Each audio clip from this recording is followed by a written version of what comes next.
Salam, salam, outsider, le débrief commence maintenant. Boxing Day en Angleterre, énormément de rencontres aujourd'hui. Tout le monde a joué sauf Arsenal qui jouera demain face à Ipswich. La vérité, c'est que toutes les rencontres d'aujourd'hui arrangent plus ou moins Arsenal, sauf une seule, Liverpool qui a gagné face à Leicester et je vais finir avec eux. La journée a commencé par Manchester City contre Everton.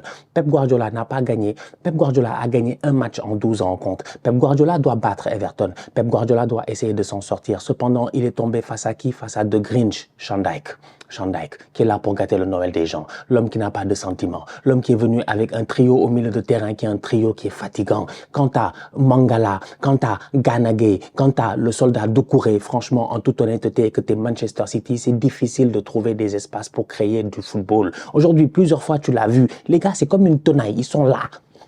En fait, c'est comme des crabes. Ils ont des pinces de crabes. Ils sont là. Ils essaient de s'en sortir, ils peuvent pas. Ils essaient de s'en sortir, ils peuvent pas. Plusieurs fois, on a vu aujourd'hui. Non, j'ai pas. C'est moi-même qui ai répété 2 fois. Il fallait que ça rentre 2 fois dans la tête des joueurs de Manchester City pour qu'ils comprennent aujourd'hui qu'en termes de construction de jeu, ça a été compliqué. Et vu qu'en termes de construction de jeu, c'est compliqué, ton attaquant, ton neuf, ton Haaland, il te sert à quoi? Moi, je pense qu'on a trouvé la solution à Haaland. On n'avait pas de solution contre Haaland. Il allait claquer des buts quoi qu'il arrive. Maintenant, la solution, c'est quoi? C'est de bloquer les ballons pour que les ballons n'arrivent pas à lui. Haaland ne touche pas de ballon. Haaland galère. Haaland a un penalty. Haaland rate le penalty. Pickford est le premier gardien à arrêter un penalty de Haaland. C'est incroyable. Haaland ne se gère pas. Haaland n'est pas en forme aujourd'hui. C'est un Manchester City qui, à mon humble avis, n'est plus en confiance. C'est un Manchester City qui, à mon humble avis, ne fait plus peur. Ça, je l'avais dit ici. La légende de Manchester City, je pense que c'est une légende qui est en train de mourir et de se ternir petit à petit. Avant, quand tu marchais dans le quartier, tu les regardais et tu avais peur. Aujourd'hui, quand on marche dans le quartier, nous les typeux, on les regarde, on n'a plus peur. Voilà. Everton est venu, ils se sont gérés. Iliman Ndiaye au deuxième poteau qui réussit à mettre une superbe volée de l'extérieur. Quelques minutes avant, tu as Bernardo Silva qui, je ne comprends pas. Mais le ballon est parfait, s'il te plaît. Contrôle, frappe, pied droit. Sinon, frappe, pied gauche, mais intérieur. Il tente un extérieur, mais de tocard. En fait, il tente le geste le plus compliqué. Il n'est pas en confiance, ils ne sont pas en confiance. Personne n'est en confiance là-bas. Ils ont claqué un but, ils ont eu de la chance. Le ballon est contré, ça trompe le gardien de Everton. Ils n'ont pas été bons aujourd'hui, franchement. Ils n'ont pas été bons. Ils n'ont vraiment pas été bons. Et j'ai des questions, en fait, par rapport à City. J'ai des questions par rapport à Savigno. En fait, Savigno, aussi, à un moment donné, on se pose des questions pour aller où? Savigno ne mérite même pas de rentrer dans l'université du tocarisme. Savigno, c'est un ultra tocard, c'est un grand tocard. Il est là aujourd'hui sur le terrain. Comment ça, c'est Savigno le meilleur joueur de City? C'est ce que vont te dire les applications. Moi, j'ai dit Savigno, c'est le joueur le plus nul de City. Savigno, 26 sur le dos, dégaine de Mahrez. Mais quand il joue, c'est la reste. Mais il est nul. Rentre, frappe, il peut pas. Chaque fois, il pousse trop loin son ballon. Franchement, aujourd'hui, c'est parce que Myolenko, c'est parce que l'Ukrainien, là, il se gère pas. L'Ukrainien, là, il se gère pas. Il n'a pas besoin de venir et de mettre son pied comme ça et d'aller chercher un penalty bête. Il va chercher un penalty très bête. Mais Savigno n'est pas bon. Savigno, sa première saison en Première Ligue jusqu'à présent, est-ce qu'il a marqué un but? Je vous rappelle que Ferran Tocard Torres, sa première saison, quand il a quitté Valence, il est venu en Première Ligue, il a marqué 7 buts. Vous voulez que je répète? Je pense qu'il n'a pas mis 7 buts en Première Ligue. Au moins 5 buts en Première Ligue. Sa deuxième saison, il a mis 2 buts. C'est-à-dire que Ferran Tocard Torres, aujourd'hui, on peut en parler à l'université du tocarisme, mais Savigno ne mérite pas de rentrer là-bas. Même la prépa, je pense qu'il ne va pas la passer. Sincèrement, il ne se gère pas.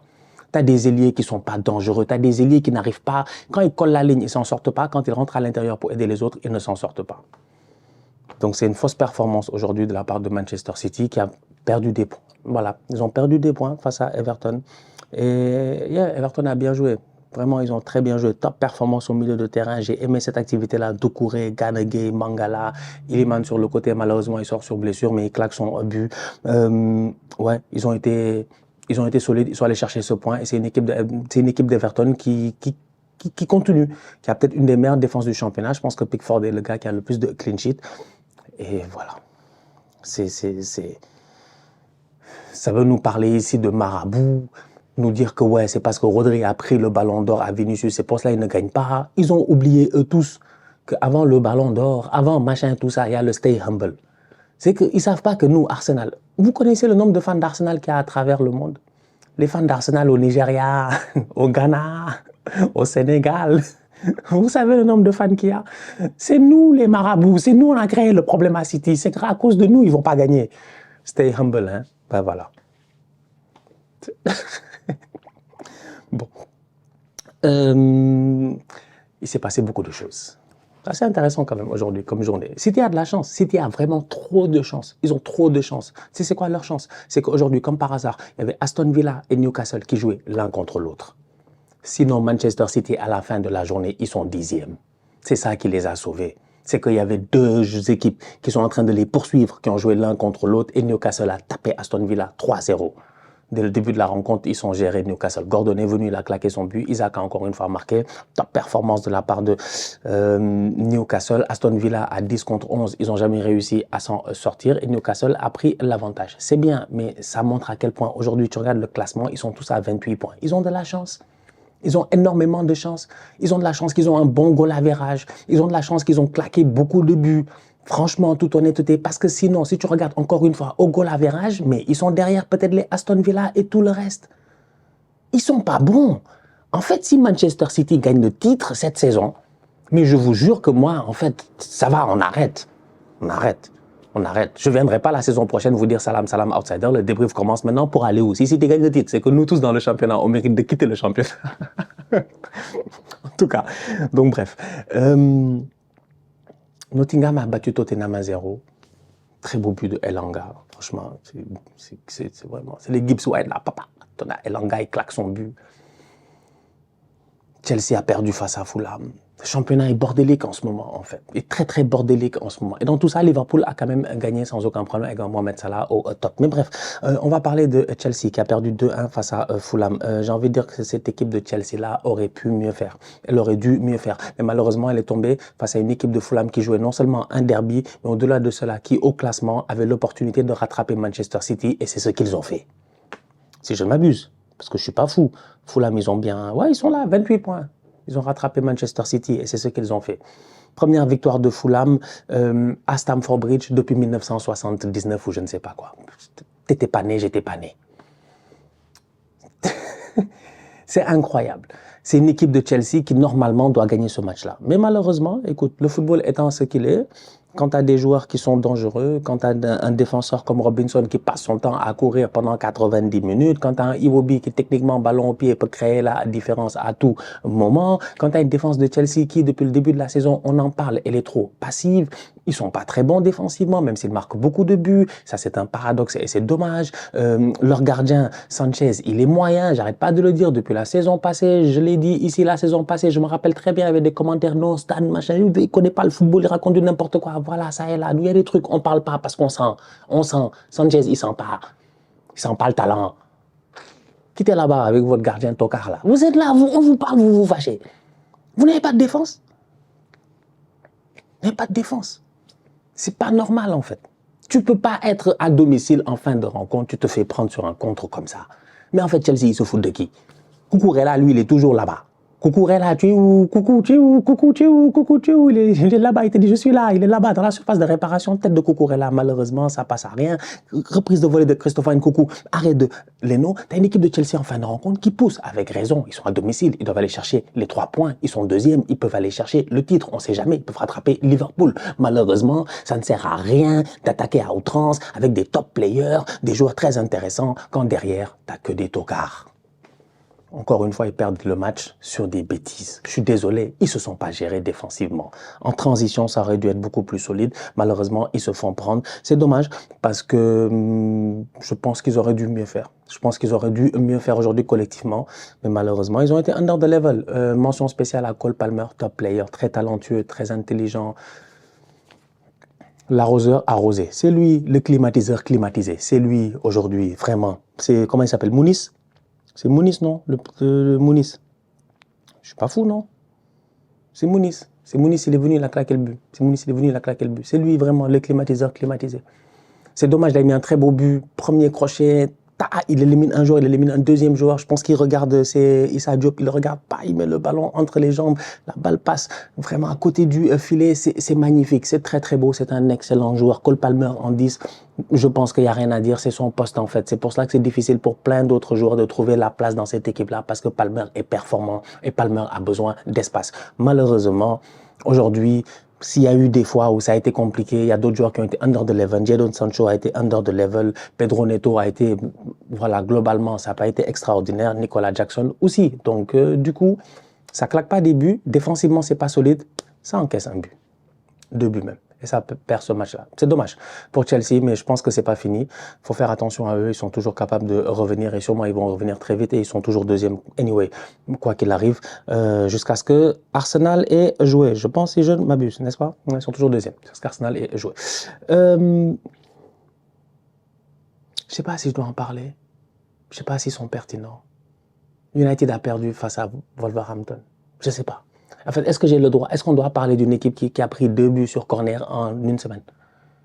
Corner direct, excusez-moi. Je reformule avant qu'on ne me comprenne pas. Ils n'ont pas juste pris des buts sur corner, ils ont pris des buts sur corner direct. C'est-à-dire qu'il y a un mec qui a mis le ballon.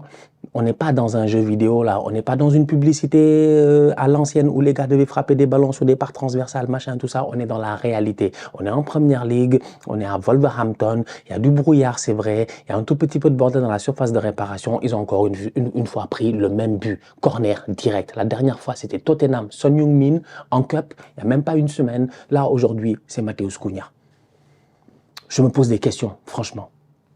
Ok, d'accord. Remettons en contexte. Le gardien est gêné, il y a des problèmes dans la défense et tout, mais protégez votre gardien.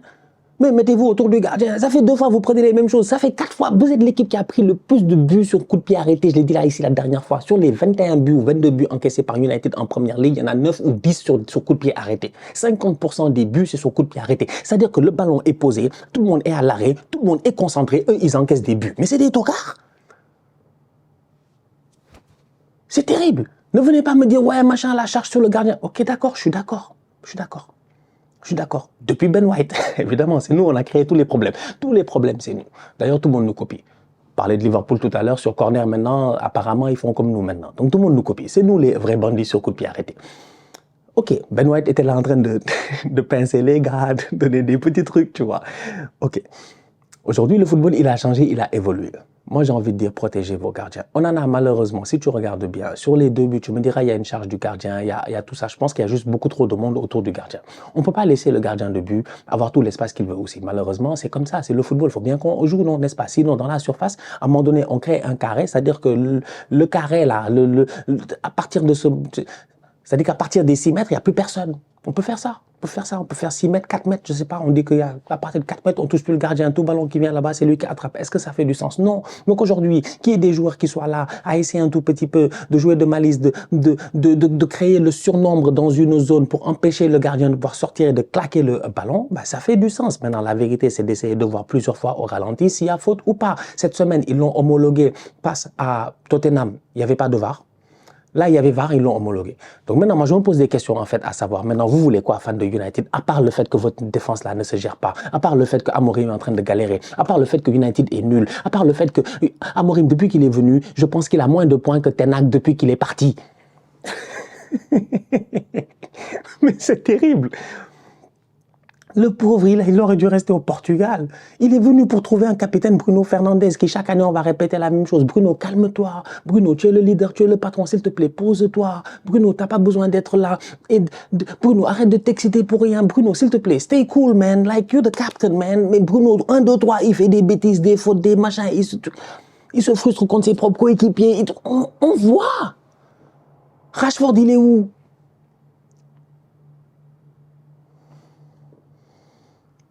Il faut arrêter quand même, franchement, de nous prendre pour des fous. Ils sont pas bons.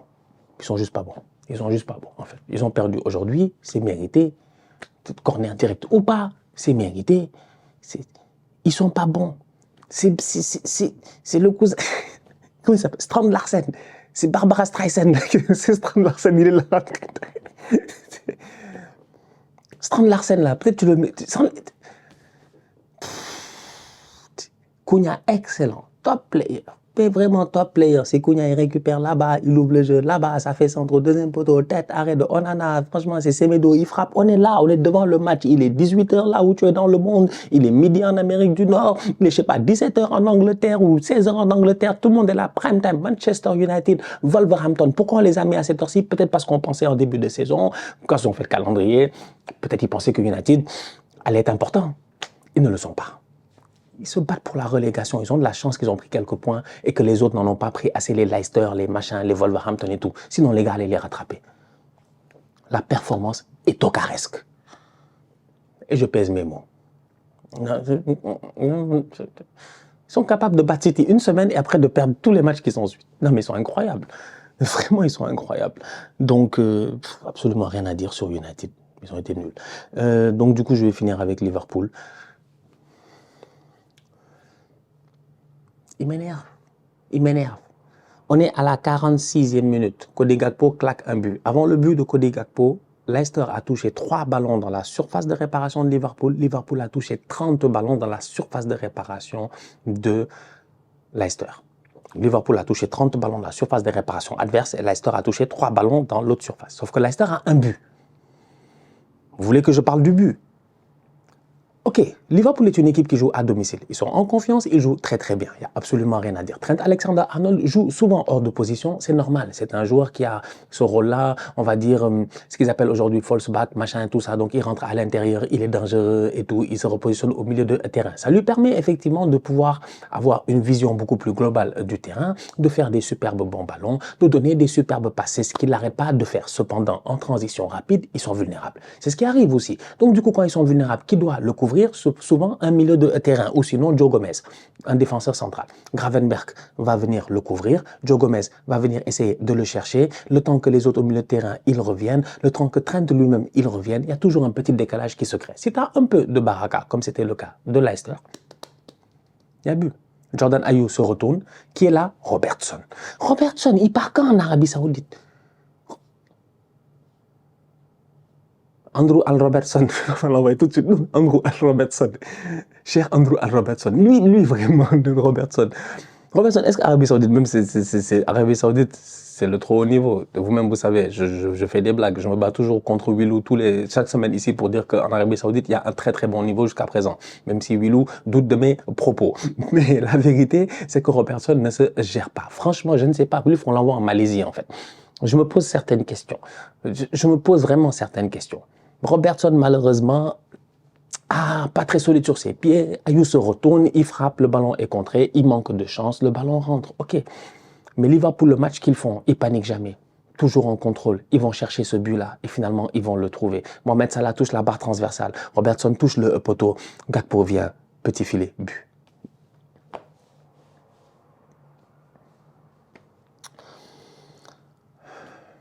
Curtis Jones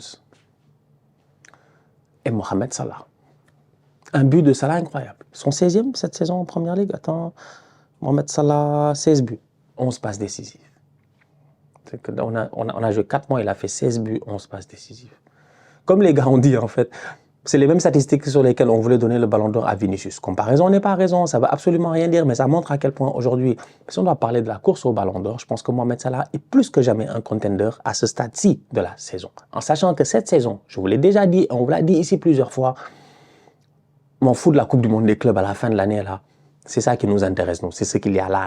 C'est-à-dire que la Ligue des Champions, qui va la gagner? Son championnat respectif, qui va le gagner? Et en ce moment, Salah, il est au top de sa forme. Franchement, il est incroyable. Il fête Noël, il vient le lendemain, Boxing Day. Coup de poing, il claque son but. Il sort une top performance. Chaque année, vous allez là, vous fatiguez. Ouais, il a mis la photo. Laissez-le tranquille. Il vous a déjà expliqué pourquoi il fête Noël avec sa famille, ses enfants, machin, intégration. Il vous a expliqué pas mal de choses, en fait. Mais comme chacun son chacun, écoutez, dans tous les cas, il vient, je dis, il met sa photo avec le sapin. Les gens le critiquent, les gens l'insultent. Tu vois, tout plein de trucs. Toi, tu es là, t'es posé, t'es comme... Ouais, à la fin de la journée, vas-y, c'est bon. Vivre et laisser vivre, quoi, tu vois, donc... Je sais pas, moi ça me dérange pas, moi je peux pas mettre ça là, il fait ce qu'il veut, ce qui m'intéresse c'est le terrain. Effectivement sur le terrain quand il vient, il nous montre que c'est lui le patron. C'est le patron, il est chef de famille chez lui, il est chef de famille sur le terrain. Non, il est trop fort. Non, franchement, Mohamed est trop fort. Il est incroyable. Il a sorti aujourd'hui une top performance. Le ballon enroulé qui a touché la transversale là. Le défenseur de Leicester qui touche le ballon revient son pied gauche, son pied droit, il ramène. Quand il frappe, mais c'est-à-dire qu'il frappe au moment où le ballon quitte le pied, tu sais que ça va rentrer. Je ne sais même pas comment ça fait pour taper la transversale. Il est incroyable. top performance de sa part aujourd'hui. Il a été très très bon. J'ai envie de saluer aussi Cody Gakpo qui a été excellent sur le côté lui aussi, super dangereux, super tranchant comme d'habitude. Ils ont des joueurs, ils ont même fait tourner aujourd'hui parce que tu fais jouer Darwin Nunez, tu fais jouer Curtis Jones, tu fais jouer Gakpo, donc tu as Luis Diaz un tout petit peu sur le banc, tu as Szoboszlai aussi, tu te permets de faire un tout petit peu tourner, mais même malgré ça, ça marche. McAllister, les passes décisives, la projection, la manière à laquelle... En fait, tu vois, aujourd'hui, par exemple, Guardiola, les problèmes qu'il a là, les Gundogan, machin, tout ça là, qui sont des gars qui sont finis, en fait. C'est terminé, on va être très, très sérieux. Ils ont plus de 10 ans dans les jambes, ils ont commencé super jeunes, les gars ont joué au super haut niveau. À un moment donné, ton corps ne répond plus. Même si tactiquement tu es fort, même si tu es très intelligent, ton corps répond plus. Donc les Gundogan, les machins, les tout ça là, aujourd'hui, j'ai envie de dire que derrière, un McAllister leur ferait un bien fou. En tout cas. Voilà, c'est ça. C'est bien. Bravo Liverpool. Il reste Arsenal. Au classement, ça donne quoi là, tout ça? Au classement, ça donne... Bon, Liverpool, ça va, ils sont deuxième, on n'essaie même pas, ils sont premiers, pardon, on n'essaie même pas d'essayer de les rattraper maintenant. Liverpool, c'est sur le long terme. On va se capter à fin janvier, machin, tu vois, tranquille, tu vois, il n'y a pas de stress. Par contre, si Arsenal peut battre Ipswich et reprendre la 3e place à Chelsea, ça ferait un bien fou. J'espère qu'ils vont le faire et qu'ils vont se gérer parce qu'Ipswich est quand même 19e. C'est trop cool. Très très belle journée. Chelsea a perdu, City a perdu des points. C'est vraiment very good day. Désolé. La famille, on se capte très bientôt pour une nouvelle vidéo. D'ici là, continuez à liker, on continue à partager, on s'abonne. On est ensemble, on reste en santé, c'est toujours le plus important. Tous outsiders.